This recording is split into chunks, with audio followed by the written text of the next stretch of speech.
전세 들어갈 때 보통 네. 전입신고하고 확정일자랑 받고 하잖아요. 네. 그걸 통해서도 나중에 경매를 통해서라도 배당을 받고 재산권을 보호할 수 있는데 굳이 전세권을 따로 설정해주는 이유가 뭐예요? 그래서 그 부분에 대해서 이제 설명을 드릴게요.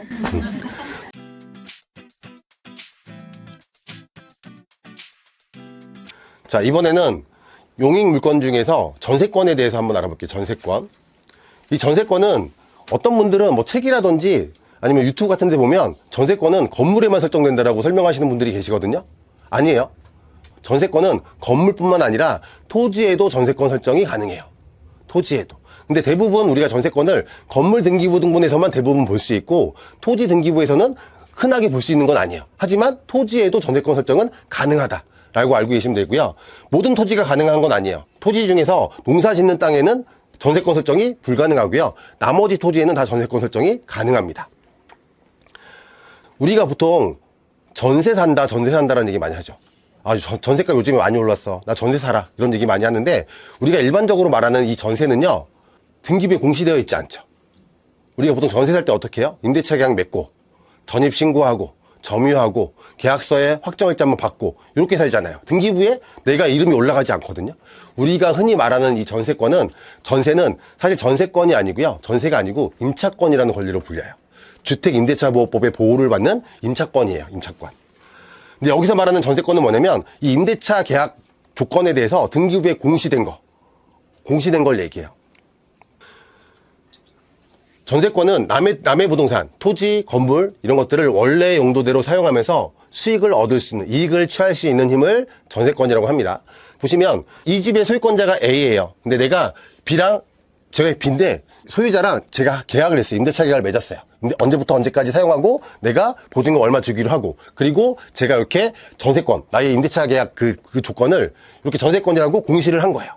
그럼 나는 국가로부터 보호를 받을 수 있죠. 공시하는 순간부터. 그러면 똑같아요. 내 지상권 설정하고 지역권 설정하면 후순위 권리자들한테 대항할 수 있잖아요. 소유자가 100명이 바뀐다고 할지라도 내가 목적 달성할 때까지는 내가 이 사람 때문에 피해를 보지 않는 거죠.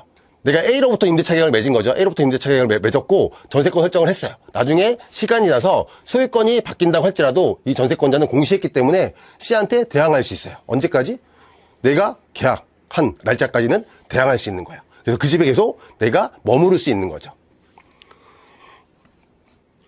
만약에 이제 이분 같은 경우에는 이거잖아요. 이 부동산에 소유권을 가지고 올 때 등기부 떼봤겠죠. 등기부 안 떼봤으면 이 사람 잘못인 거고. 그러면 어쨌든 법률적으로는 이 사람이 전세권을 남겨둔 상태에서 정리하지 않은 상태에서 소유권을 가지고 왔다라는 얘기는 뭐냐면 이 권리의 힘을 인정을 하고 목적 달성할 때까지 기다려준다라는 걸 전제로 권리를 취득한 거로 보는 거예요. 그리고 전세권의 최장 존속기간은 10년 이하예요. 10년 이하. 뭐 2년 할 수도 있고 3년 할 수도 있고 하지만 10년을 넘어갈 수는 없어요. 등기부에는 이렇게 표기가 돼요. 전세권 설정이라고 되어 있고요. 그 전세금은 7,500만 원. 범위, 전유 부분의 건물 전부, 존속기간, 언제부터 언제까지, 그리고 전세권자가 누구인지, 전세권자 인적사항이 이렇게 기재가 됩니다. 전세권자의 그 예를 들어서 네. 상속을 한다든지 예를 들어서 그 기타 부분이 됐을 때는 그것도 유지가 되는 건가요? 네. 전세권이 바뀌었을 때도? 네, 가능합니다. 일단 누구나 다 전세권 설정을 할 수 있는 거예요. 아, 이 전세, 우리가 어떤 권리, 등기부등본의 권리 설정하기 위해서, 그러니까 소유권자의 허락이 필요해요. 소유권자 허락해주지 않으면 전세권 설정할 수가 없어요. 허락이 있으면 할 수 있으니까 네. 요새 그 부동산 사기 그런 걸 안 당할 수 있는 거예요. 꼭 그런 건 아니에요. 꼭 그런 건 아니에요. 그 전세권 설정한다고 해도 손해볼 수는 있어요. 전세권 설정하더라도. 저걸 그 전세 들어갈 때 보통 네. 전입신고하고 확정일자랑 받고 하잖아요. 네. 그걸 통해서도 나중에 경매를 통해서라도 배당을 받고 재산권을 보호할 수 있는데 굳이 전세권을 따로 설정해주는 이유가 뭐예요? 그래서 그 부분에 대해서 이제 설명을 드릴게요. 우리가 보통 지금 이제 임대차 계약 맺고 전입신고하고 점유하고 확정일자 받고 살잖아요. 근데 이거는 임대차 보호법의 보호를 받는 임차인이에요. 임차권이라고 하는데 이 임대차 보호법이 없었던 시절이 있었겠죠. 임대차 보호법이 없었던 시절이 있었어요. 즉 임대차 보호법이 없던 옛날 이야기를 먼저 할게요. 자, 아주 예전이에요. 우리 부모님 세대라고 생각하시면 될 것 같아요. 어쨌든 내가 임차인으로 들어가면서 소유자의 허락을 받아서 등기부등본에 전세권 설정을 하게 되면 소유자가 바뀌어도 나는 걱정 없죠. 그 등기부에 공시된 그 날짜까지는 새로운 소유자한테 대항해서 계속 그 집에서 내가 살 수 있어요. 일단 한번 볼게요. 주택이 하나 있어요. 소유권자는 A예요. A. 저희는 B, 임차인이고요. A와 B가 임대차 계약을 맺어요. 근데 이 임대차 계약이라는 건 뭐냐면 약속을 문서화시킨 거예요. 약속을 그냥 글로 써놓은 거거든요. 그래서 임대차 계약을 맺었다는 거는 둘이서 서로 약속을 한 거예요. 내 집 써. 당신 집 쓸게요. 대신 내가 뭐 보증금 얼마 줄게요. 월세 얼마 줄게요. 이 약속한 거를 그냥 그 서류로, 종이 서류로 남겨둔 거라고 생각하시면 돼요. 옛날에는 뭐냐면 이 임차인들을 보호하기 위해서 국가에서 만들어준 게 전세권이에요. 근데 만약에 전세권 설정하지 않고 이렇게 임대차 계약만 맺었다고 생각해 볼게요. 임대차 계약은 그냥 약속이에요. 구두 약속이랑 똑같은 거예요. 문제가 생기면 난 누구한테 따져야 돼요? A한테만 따질 수 있는 거예요. 근데 B가 임대차 계약을 맺으면서 이렇게 얘기해요. 선생님한테. 주인한테. 선생님, 제가 알아보니까 혹시 살다가 소유권이 다른 사람한테 넘어갈 수도 있고 아니면 이 집이 경매로 넘어갈 수 있는데 그때 내가 권리를 좀 보호받으려면 제가 좀 알아보니까 국가에서 전세권이라는 권리를 만들어준 게 있어요. 그 전세권 설정해 주시면 안 돼요? 라고 집주인한테 물어보는 거예요. 전세권 설정은 집주인이 허락을 해줘야 되거든요. 서로 합의해서 설정하는 거니까 이렇게 물어봐요. 제 권리를 보호받고 싶은데 전세권 등기해 주세요. 그러면 집주인들이 어떻게 얘기할까요? 감히 임차인이 우리 집 등기부등본에 이름 올리겠다고? 보통 집문서라고 생각을 해서 감히 다른 데 가. 당신 말고도 우리 집에 들어올 사람 많아. 가. 이랬어요. 왜냐면 옛날에는 집을 필요로 하는 수요는 많았어요. 근데 주택 공급이 많이 안 되어 있었거든요. 그러다 보니까 임대인이 갑이었던 거예요. 그러니까 국가에서 뭐냐면 임차인들도 국민이잖아요. 그래서 이 임차인들을 보호하기 위해서 전세권이라는 권리를 만들어준 거예요. 근데 맹점은 소유자의 허락이 필요한데 소유자가 허락을 안 해줬다는 거죠. 그래서 집주인이 이렇게 얘기해요. 그냥 가요. 당신 말고 들어올 사람은 많아. 그럼 임차인은 어떻게 해요? 그냥 사는 거예요. 어쩔 수 없이. 어쩔 수 없이. 그냥 임대차 계약만 맺고 약속만 하고 살게요. 사는 거예요.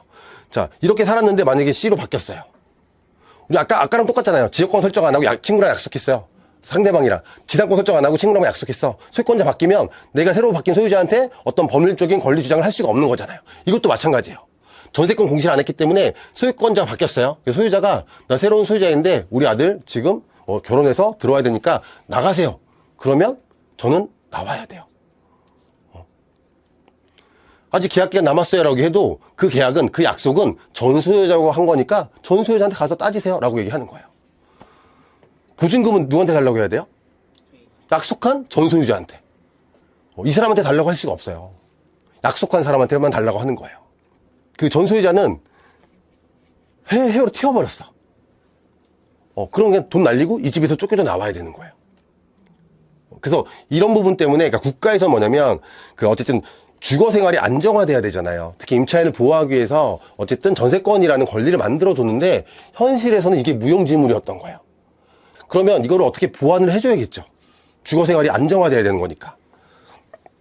그래서 이거를 보완하기 위해서 만든 게 임대차 보호법이에요. 임대차 보호법. 이러한 이유로 임차인을 보호하기 위해서 임대차 보호법이 새롭게 만들어지게 됩니다. 임대차 보호법의 핵심은 뭐냐면 전세권은 내가 전세권 공시하려면 누구 허락이 필요해요? 집주인 허락이 필요해요. 그래서 전세권이 무용지물이 된 거잖아요. 그래서 임대차 보호법은 그거를 보완했어요. 집주인 허락이 필요 없는 거예요. 그냥 임대차 보호법에서 말하는 일정한 요건만 임차인이 충족을 하면 이 사람 임차인한테 대항력이라는 의무를 주고요. 또 일정한 요건을 확보하게 되면 경매에 넘어갔을 때 배당에 참석할 수 있는 힘도 부여해줘요. 일단 뭐냐면 전세권은요. 어쨌든 집주인 허락이 필요하지만 집주인이 허락해서 전세권 공시하잖아요. 그 대항력이라는 게 생겨요. 대항력이라는 건 뭐냐면 계약한 기간 동안에 그 집에 거주할 수 있는 힘이에요. 새로운 소유자한테 대항할 수 있는 힘이에요. 그리고 계약이 종료가 되잖아요. 계약이 종료가 되면 나 보증금 누구한테 달라고 할 수 있냐면 바뀐 새로운 소유자한테 받고 나갈 수 있는 힘이에요. 이게 대항력이에요. 대항력. 대항력은 배당받을 수 있는 힘은 아니에요. 자, 전세권은 어쨌든 공시하면 대항력을 갖추고요. 그리고 공시하게 되면 혹시 이 집이 경매 넘어갈 수도 있잖아요. 그럼 전세권이 접수된 날짜가 배당 순위가 돼요. 전세권자는. 전세권은 그냥 전세권 공시하면 한 방에 대항력이라는 힘과 그 다음에 경매가 넘어갔을 때 배당받을 수 있는 힘을 동시에 가지게 돼요. 임대차 보호법에서 말하는 이제 이런 것도 임대차 보호법에서 말하는 요건을 충족하면서 살고 있는 사람을 저희가 임차권자라고 하는데, 임차권자는 대항력을 갖추기 위해서 일정한 요건을 충족시켜야 되고요. 그리고 경매가 진행됐을 때 배당에 참석하기 위해선 또 다른 요건을 충족시켜야 돼요. 조금 번거로운 부분들은 있어요. 하지만 집주인의 허락이 필요 없는 거죠. 저희가 임대차 계약을 맺어요. 임대차 계약을 맺고 저희가 전입신고하고 점유, 이사 가서 점유하게 되면 이길 영시에 요건을 충족시키게 되면 이길 영시에 임차인한테 대항력을 부여해 줍니다. 이길 영시에. 그러면 이 임차인이 대항력을 갖추게 되면 이제 소유권자가 아무리 바뀐다고 할지라도 괜찮아요. 소유권자가 100번이 바뀐다고 할지라도 임대차 계약 기간 동안에는 그 집에 거주할 수 있어요. 이게 종료가 되면 계약 종료 시점에 소유권자가 있을 거 아니에요. 그러면 이 소유권자한테 보증금을 다 받고 나갈 수 있는 힘이 대항력이에요. 만약에 1원이라도 안 받았어. 그러면 집을 안 비워줘도 되는 거예요. 이게 대항력입니다. 자, 근데 우리 그런 얘기 많이 하죠. 어르신들이 이제 저희가 뭐 전세 계약을 하거나 월세 계약을 할 때, 야, 확정일자 받아라. 확정일자 꼭 받아. 확정일자 빨리 받아. 이런 얘기 많이 하시죠. 확정일자 우리가 왜 받아요? 확정일자는 왜 받는 걸까요? 배당. 내가 임차인으로 거주하고 있는 집이 경매가 넘어갈 수도 있잖아요. 자, 그러면 그 확정일자가 있어야만 임차인은 배당에 참석할 수 있는 권리를 확보하는 거라고 생각하시면 돼요. 그러니까 전세권 공시 한 방에 대항력과 이제 배당받을 수 있는 힘을 동시에 갖추는데, 임차인은 이거 이외에 배당받기 위해선 다른 요건이 충족이 돼야 돼요. 일단 전입신고하고 점유하면 이제 소유권자 바뀌어도 상관없는 거예요. 근데 경매가 넘어갔을 때 배당에 참석하기 위해선 임대차 계약서에 확정일자를 받아야 돼요. 그러니까 이 대항력을 유지한 상태에서 전입신고하고 점유하고 이길 영시에 대항력 생기죠. 이 대항력이 유지한 상태에서 확정일자, 이게 계속 존재하고 있어야 돼요. 계속 이 두 가지 요건이 충족이 되면 임차인한테 우선면제권이라는 힘을 줘요. 우선면제권. 이 우선면제권이라는 건 뭐냐면, 경매가 진행이 됐을 때 나보다 뒤에 있는 권리자들보다 우선해서 배당받을 수 있는 힘이에요. 그러니까 임차인은 배당받을 수 있는 방법이 두 가지가 있는데, 내가 임대차 계약서에 확정일자 받아서 우선 면제권을 확보해서 배당에 참여하는 방법이 있고요. 그리고 내가 보증금이 소액인 경우가 있어요. 이런 경우에는 소액 임차인이라고 한다 그러면 최우선 변제권자로도 배당에 참석이 가능합니다. 그러니까 뭐냐면 그 최우선 변제라는 건 이거예요. 보증금을요 10억을 낼 수 있는 임차인이 있어요. 자, 이 임차인은 그러면 경제력이 있는 임차인이에요? 경제력이 없는 임차인이에요? 경제력이 있는 임차인이에요. 만약에 이분이 10억의 보증금을 걸고 이 집에 거주하고 있었는데 경매가 진행이 됐어요. 근데 배당 순위가 늦어서 10억을 다 날렸어. 근데 임차인은 경제력이 있는 사람이잖아요. 10억을 날린 거는 분명 안타까운 일이지만 이분은 통장에 5억이 있을 수도 있고요. 직장도 다니고 있어요. 그러면 지금 당장은 힘들겠지만 다시 일어설 수 있겠죠. 극복할 수 있겠죠. 경제력이 있으니까. 근데 이렇게 생각해 볼게요. 보증금을 500만 원 내는 임차인이야. 보증금을 1000만 원 정도 내는 임차인이야. 확률적으로 이런 분들은 경제력이 있는 사람이에요? 경제력이 없는 사람이에요? 경제력이 없는 사람이에요. 아마 이분이 보증금으로 건 1000만 원이 그분 전 재산일 거예요. 통장에는 한 푼도 없고요. 이분은 그냥 하루 벌어서 하루 먹는 사람일 가능성이 굉장히 높겠죠. 자, 근데 만약에 이 집 경매로 넘어가요. 근데 이분이 배당 순위가 늦어져서 1000만 원 다 날려버려. 보증금을. 근데 이 사람은 또 집을 비워줘야 돼. 근데 돈도 한 푼도 없어. 이 사람은 어떻게 될까요? 맞아요. 그쵸? 거리의 불황자가 되는 거예요. 아니면 국가를 욕하면서, 정부를 욕하면서 한강으로 갈 수도 있겠죠. 이런 사회적인 약자는 국가에서 보호를 해줘야겠죠. 그래서 보증금이 소액인 임차인들은 설사 이 임차인들이 배당 순위가 늦는다고 할지라도요, 다른 채권자들보다 먼저 배당을 해줘요. 일부. 법률로 다 정해놨어요. 그래서 우리가 임차인은 두 종류의 임차인이 있다고 생각하시면 돼요. 민법에서 말하는 전세권자도 임차인이고요. 임대차 보호법에서 말하는 임차권자도 임차인이에요. 둘 다 임차인이에요. 이제 적용되는 법률이 다를 뿐이에요. 그래서 전세권은 등기부에 기재가 됩니다. 근데 임차권은 등기부에 기재되지 않아요. 그러니까 이거를 보완하기 위해서 만든 거기 때문에 집주인의 허락이 필요 없는 거고요. 등기부에 공시하지 않아도 보호를 받을 수 있는 게 임차권이라고 생각하시면 돼요. 전세권은 등기하는 그 순간 대항력과 우선면제권이 그 순간 생겨요. 그 순간. 한 방에 두 가지가 해결이 되는 거고요. 근데 임대차보호법에 말하는 임차권은 내가 대항력을 갖추기 위해서는 점유 플러스 전입신고를 두 가지를 충족시켜야 돼요. 그래야 이길 영시에 대항력이 생기는 거고, 우선 면제권을 확보하기 위해선 이 대항력을 갖춘 상태에서 계약서에 확정일자 도장을 받아놔야 돼요. 그래야 경매가 진행됐을 때 우선 면제권자로 배당에 참석할 수 있는 힘을 갖추게 됩니다. 그리고 전세권자는요, 만약에 이제 전세권 설정을 했어요. 계약 기간이 종료가 됐어요. 근데 소유자한테 그러면 보증금 달라고 할 수가 있겠죠. 근데 소유자가 보증금을 안 돌려주네? 그러면 전세권자는 경매 신청을 할 수가 있어요. 보증금 돌려받기 위해서. 근데 그냥 등기부만 법원에 내면 법원에서 그냥 바로 경매에 넣어줘요. 묻지도 따지지도 않고. 등기부에 공시되어 있는 권리고, 이 등기부에 계약 종료 기간도 나와 있는 거잖아요. 계약이 종료됐고 못 받았대. 그럼 바로 경매 넣어주는 거예요. 그래서 소송 필요 없이 경매 신청이 가능합니다. 근데 그냥 우리가 임대차보호법에서 말하는 임차권자들은요, 전세권 등기부에 공시되어 있지 않잖아요. 등기부에 내 이름이 안 나와 있어요. 그래서 이런 임차인들은 어떻게 되냐면 보증금 반환 소송을 통해서 판결문을 받아서 법원에 제출을 해야만 경매 신청이 가능합니다. 이런 부분들은 전세권이 좀 장점인 부분이 있죠. 그리고 여기에 보면 전세권은 담보물권적 효력도 있다라고 되어 있어요. 담보물권적 효력. 지금 이제 보시면 어떤 거냐면, 보통 소유권자로부터 사용하는 힘, 수익하는 힘을 뺏어온 권리가 용익물권이죠. 그러니까 사용하는 힘, 수익하는 힘. 그래서 용익물권이라고 부르는 거예요. 물권이라는 거는 물건에 대한 권리라는 얘기고요. 그래서 전세권은 용익물권으로 분류가 돼요. 그러니까 용익물권은 뭐냐면 이 부동산을 사용하고 수익하는 힘이에요. 근데 이 전세권은 담보물권적 성격도 가지고 있어요. 우리가 전세권 설정하면서 보증금 주죠. 돈을 빌려준 게 아니에요. 뭐냐면 내가 일정 기간 동안 이 집을 사용하는 보증금 쪽으로 맡긴 거예요. 근데 계약이 종료가 되잖아요. 계약이 종료가 되면 어떻게 돼요? 그러면 내가 맡긴 보증금을 돌려달라고 요구할 수 있는 힘이 생겨요. 근데 만약에 이 사람 안 돌려주게 되면 나는 이 전세권 설정한 등기부를 법원에 제출하게 되면 바로 경매로 넣을 수 있거든요.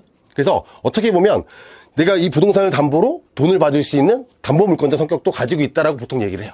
전세권은 그래서.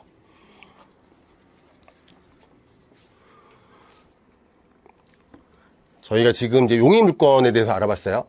용익물권은 소유권자를 합의해서 소유권자가 가지고 있는 힘 중에서 사용하는 힘, 수익하는 힘을 가지고 온 게 용익물권이다.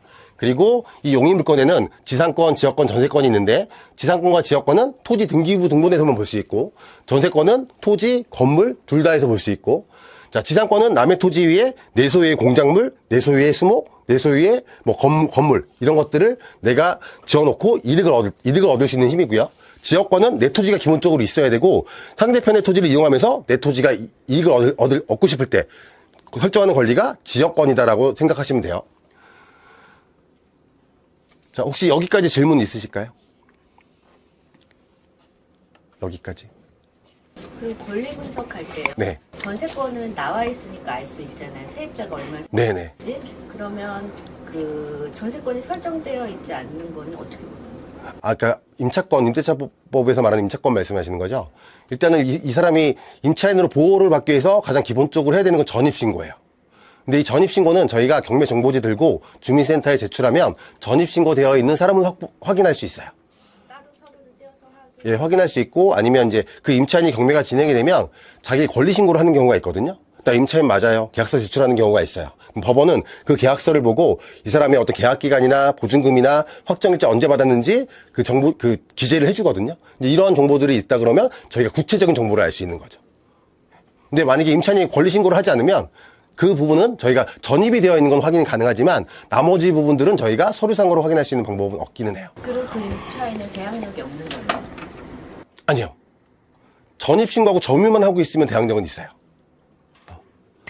요거는 제가 나중에 이제 주택임대차보호법에 대해서 좀 아셔야 되거든요. 사실 이 주택임대차보호법은 필수 교양 수업이에요. 그래서 요거는 제가 영상으로 제공을 해드릴 건데 저 5주차 수업 다 끝나고 드릴 거예요. 사실은 투자하는 데 있어서 뭐 주택임대차보호법이나 아니면 배당이나 이건 몰라도 되거든요. 근데 그거를 만약에 정규 시간에 배우시잖아요. 여러분 입찰 못 들어가요. 그래서 이제 그거는 제가 나중에 영상으로 제공해 드릴 거니까 그때 한번 공부해 보시면 좋을 것 같아요. 그 커리큘럼 질문 시간에 하고 싶었는데 빼먹어서 지금 하는 거예요. 네. 그 지금 임대차보호법은 임대인을 위한 법이잖아요. 그러니까 임대차보호법은 임대인과 임차인을 보호하기 위한 법이에요. 임대인과 임차인을 보호하기 위한 법인데 그 안에 내용을 살펴보면 다 임차인을 보호하기 위한 내용으로 되어 있죠. 또 다른 질문 있으실까요? 없으세요? 혹시 수업 내용 어려우세요? 어렵진 않으세요? 너무 이렇게 초롱초롱 집중하셔서 보지 마세요. 약간 조셔도 괜찮아요. 어차피 영상 드릴 거니까. 저희 이번 시간엔 용익 물건에 대해서 알아봤고요. 저 이제 10분 쉬었다가 이 담보 물건에 대해서 같이 공부해 보도록 하겠습니다. 10분만 쉬었다 진행할게요.